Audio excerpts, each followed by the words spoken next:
देवों का देव महादेव, जिनके लिए इस ब्रह्मांड का हर जीव प्रिय है और अपने भक्तों की भक्ति से काफी आसानी से भगवान शिव प्रसन्न हो जाते हैं और शायद इसलिए भगवान शिव को भोले बाबा भी कहा जाता है। भगवान शिव का हाथ जिसके सर पर होता है उसे हर तरह के दुख दर्द और कष्टों से मुक्ति मिल जाती है। और भगवान शिव का यह प्यार केवल मनुष्यों के लिए नहीं बल्कि भगवान शिव सभी पशु और जीवों को भी उतना ही प्रेम करते हैं जितना वो मनुष्यों से करते हैं। शायद इसीलिए भगवान शिव ने समय समय पर कई पशुओं के रूप में भी अवतार लिए। इसलिए भगवान शिव को हमारे शास्त्रों में पशुपतिनाथ का नाम दिया गया है, जिनके काफी मशहूर और दिव्य मंदिर नेपाल में मौजूद हैं। हमारे शास्त्रों में पशुपतिनाथ मंदिर को काफी ज्यादा महत्व दिया गया है, जहां इसे कई बार केदारनाथ धाम से भी ज्यादा महत्वपूर्ण स्थल बताया गया है। वेदों में तो इस मंदिर को कलयुग के अंत से भी जोड़कर देखा गया है। इसके अलावा इस मंदिर की शिवलिंग, यहाँ पर होने वाली तंत्र पूजा, विरूपाक्ष मूर्ति का धरती चीरकर ऊपर आना और बलि देने की प्रथा, ऐसी कई चीजें हैं जो आज भी काफी रहस्यमय लगती हैं। तो आज की इस वीडियो में हम आपको महादेव के सबसे पुराने और दिव्य मंदिरों में से एक पशुपतिनाथ मंदिर के बारे में बताने वाले हैं, जिसमें हम भगवान शिव के इस मंदिर की कथा और इस मंदिर से जुड़े कई रहस्यों के बारे में जानेंगे। साथ ही ये भी समझने की कोशिश करें कि आखिर क्यों इस मंदिर को प्रलय और कलयुग के अंत से जोड़कर देखा गया है। पशुपति शब्द में पशु शब्द जीवन को दर्शाता है और पति शब्द स्वामी या मालिक को दर्शाता है। यानी पशुपति शब्द का मतलब जीवन का देवता, जीवन का स्वामी है। पशुपतिनाथ मंदिर की सबसे रोचक बात यह है कि इस मंदिर को हमारे वेदों से भी पुराना माना जाता है और कई हिंदू धर्म ग्रंथों में पशुपतिनाथ मंदिर को महाभारत कथा से जोड़कर भी देखा जाता है। और ये कथा पशुपतिनाथ मंदिर के निर्माण से जुड़ी है, जिसके अनुसार आज से हजारों साल पहले महाभारत के युद्ध में जब पांडवों की जीत हुई तो पांडव काफी दुखी थे, क्योंकि उन्होंने यह जीत अपने खुद के कुल के लोगों की हत्या करके पाई थी। इसलिए सभी पांडवों को गोत्र हत्या का पाप लगा था। इस गोत्रवध के पाप के कारण पांडव काफी दुखी रहा करते थे और महाभारत के युद्ध में धर्म की विजय के बाद भी पांडव इस दुख से अपने आप को अपराधी जैसा महसूस कर रहे थे। अब उनके पास एक ही उपाय था कि वह इस पाप का प्रायश्चित करें और भगवान शिव से जाकर गोत्रवध पाप के पश्चाताप का उपाय करें। जिसके बाद वह कैलाश की ओर हिमालय की चोटियों में भगवान शिव को ढूंढने निकल पड़े, लेकिन उन्हें कहीं भी भगवान शिव नहीं मिले, क्योंकि भगवान शिव भी नहीं चाहते थे कि पांडवों को उनके पापों का पश्चाताप इतनी आसानी से मिले। पर जब भगवान शिव समझ गए कि जल्द ही पांडव उन्हें ढूंढ लेंगे, तो इसलिए भगवान शिव ने बैल का रूप धारण कर लिया और पांडवों से छुपकर भागने लगे। लेकिन पांडव भी विद्वान थे, वो भगवान शिव के इस रूप को देखते ही समझ गए कि भगवान शिव हैं। इसके बाद पांडवों ने भगवान शिव को पकड़ने की कोशिश की, लेकिन भगवान शिव नहीं रुके और वो तेजी से भूमि में लुप्त हो गए। और जब भगवान शिव दोबारा से अपने रूप में अवतरित हुए तो उनके बैल रूप के 7 अलग अलग हिस्से हो गए और वह अलग अलग स्थानों पर फैल गए। इसके बाद आज के नेपाल और उस समय के भारतवर्ष में उनका मस्तक गिरा, जहां पशुपतिनाथ मंदिर की स्थापना की गई। और शायद इसी कारण इस मंदिर को शिव के सभी मंदिरों में सर्वश्रेष्ठ मान्यता दी जाती है और इसकी शक्तियों का गुणगान हमें वेदों से लेकर शास्त्र तक में देखने को मिलता है। इसके अलावा भी भगवान शिव के बैल रूपी अवतार का कुबड़ आज के उत्तराखंड की पहाड़ियों में गिरा, जहां पर केदारनाथ मंदिर स्थापित है। और इसके अलावा बैल की आगे की 2 टांगे तुंगनाथ में गिरी, ये जगह केदारनाथ की ओर जाने वाले रास्ते में पड़ती है। इसके बाद नाभि वाला हिस्सा हिमालय के भारतीय इलाके में गिरा, जहां मध्य महेश्वर मंदिर स्थापित किया गया। बैल के सिंग भी उत्तराखंड की पहाड़ियों में गिरे, जहां कल्पनाथ मंदिर की स्थापना की गई।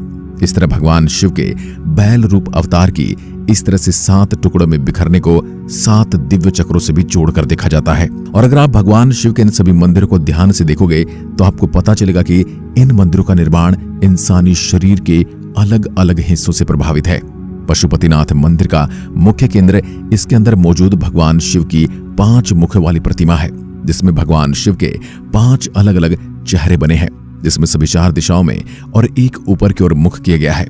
इसमें प्रत्येक मुख के दाएं हाथ में रुद्राक्ष की माला और बाएं हाथ में कमंडल मौजूद है। पशुपतिनाथ मंदिर के शिवलिंग को पारस पत्थर के समान माना जाता है और वेदों के अनुसार पशुपतिनाथ मंदिर में भगवान शिव के सभी 5 मुख अलग अलग दिशा और गुणों का परिचय देते हैं।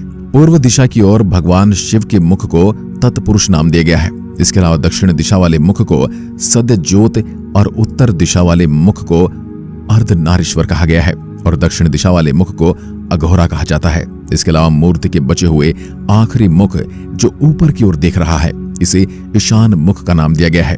पशुपतिनाथ मंदिर के अंदर 2 अलग अलग गर्भगृह हैं, जिसमें एक बाहर की ओर है और एक इसके अंदर भी मौजूद है, जहां भगवान शिव की दिव्य प्रतिमा मौजूद है।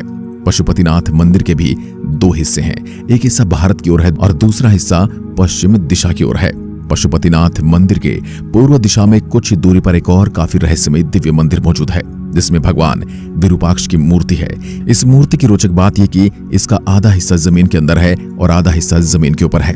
यहाँ पर आने वाले भक्तों का तो ये भी दावा है कि यह मूर्ति हर साल जमीन से ऊपर की ओर आ रही है, जो कलयुग के समय अंतराल को दर्शाती है। और मान्यता यह भी है कि जब यह मूर्ति पूरी तरह से ऊपर आ जाएगी, तब कलयुग और इस दुनिया का अंत होगा और दोबारा से यह दुनिया सतयुग में प्रवेश करेगी, जहां दोबारा एक नए जीवन की शुरुआत होगी।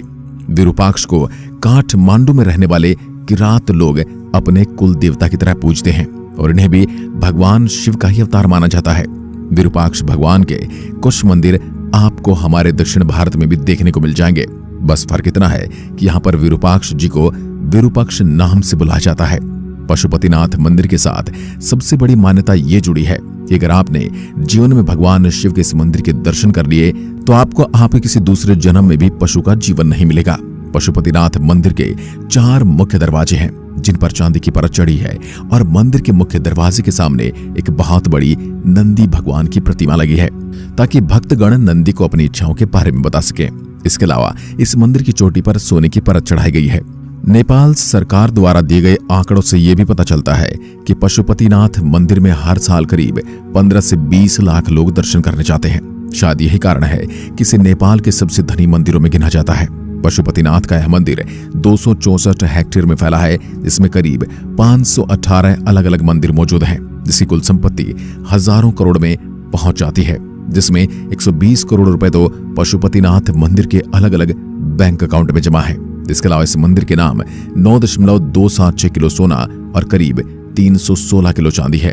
इस मंदिर को बनाने में बौद्ध कला का भी प्रयोग किया गया है, जिसके कारण इस मंदिर की भव्यता और भी ज्यादा बढ़ जाती है। इस मंदिर की पूरी सुरक्षा नेपाल सरकार और उनके पुलिस के द्वारा की जाती है। पशुपतिनाथ मंदिर में बलि देने की भी प्रथा है।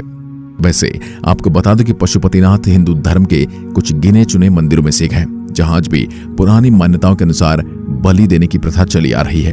ये साल के कुछ खास मौकों पर होता है।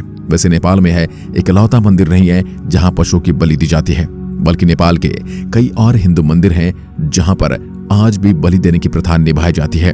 वैसे कुछ समय से नेपाल की सरकार इस तरह से मंदिरों में बलि देने पर कई तरह के कड़े कानून बना रही है और इस बार इस पर प्रतिबंध भी लगाया गया है। तो दोस्तों, आशा करता हूं कि आज के इस वीडियो में आपको काफी कुछ नया सीखने को मिला होगा। अगर आपका कोई सवाल या सुझाव है तो आप मुझे कमेंट बॉक्स में लिखकर बता सकते हैं। आज के लिए बस इतना ही। धन्यवाद।